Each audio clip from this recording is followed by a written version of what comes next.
Today we're speaking to 2019 MRS Fall Meeting Chair, Professor Bryan Huey. Professor Huey, good to see you. Good morning. Now, we're partway through this meeting, and something you've been working on for several years now, this meeting. How has it been going as far as you're concerned, and what have been some of the highlights?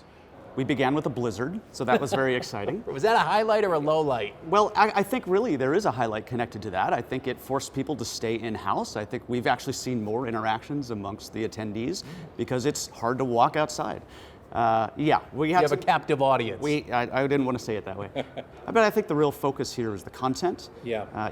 This year we have symposia clustered in some new areas. We have a dramatic rise in the number of talks on the topics of energy. We have an entire cluster devoted to quantum materials and quantum computing.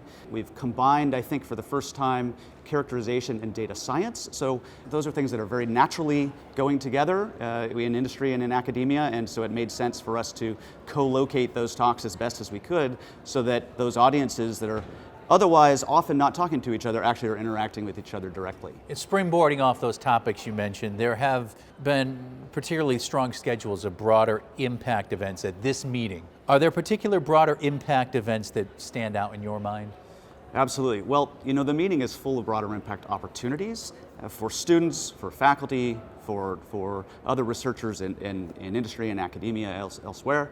One of the symposia that really is focused on broader impacts is the first time that we've seen at this organization a combination of data science and education.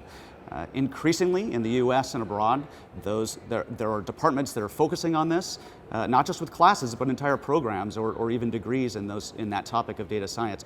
And so it's important for our community to figure out best practices and how to educate along those lines.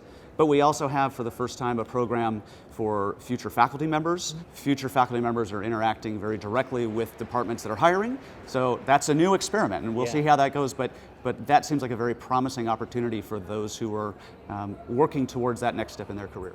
Now, we mentioned that your efforts as meeting chair began several years ago. Take us through that journey, and what are some of the things that you've discovered along the way? Sure. I was personally very fortunate. I got to interview to be an astronaut many years ago, and I think the call for running this symposium is a little bit similar to being welcomed to that interview process, because you're basically volunteering to be flung out into space, honestly. That's rarefied air. There aren't a lot of people that can say that. It was a fortunate experience. So, you really not quite understanding exactly what you volunteered for, but it is a really great ride, honestly. The meetings themselves have run for many years. They have a great history of great success. The organization has more agility, and we're seeing that with the new topics that are showing up at the conference. But also we have traditional fields like metallurgy and additive manufacturing is a new version of that. That's something that is really returning to the roots of what material scientists have done all along. Volunteering as a chair for MRS is a big time commitment. Why did you decide to do something that significant? I think that the key here is that throughout this organization, amongst my 5 co-chairs, amongst all of the symposium organizers, we're all committed to seeing this organization continue to grow and to see our community grow. The MRS is, in terms of organization of a meeting, is a commitment that just feels very natural, I think, certainly to the 5 of us who are running this meeting and who have run the previous ones and the next ones. Now, we always ask this question: what do you wish someone had told you before you became a meeting chair, and do you have any advice for those maybe coming up after you? The MRS staff and the organization are absolutely wonderful, and they know what they're doing even when you feel like you don't. And the real point is that this meeting is about the attendees and the quality of the meeting. And so as long as we keep focused on that, then fortunately the machine of the organization helps that along. Professor Bryan Huey, thanks for your time. Thank you. Enjoy the rest. Absolutely.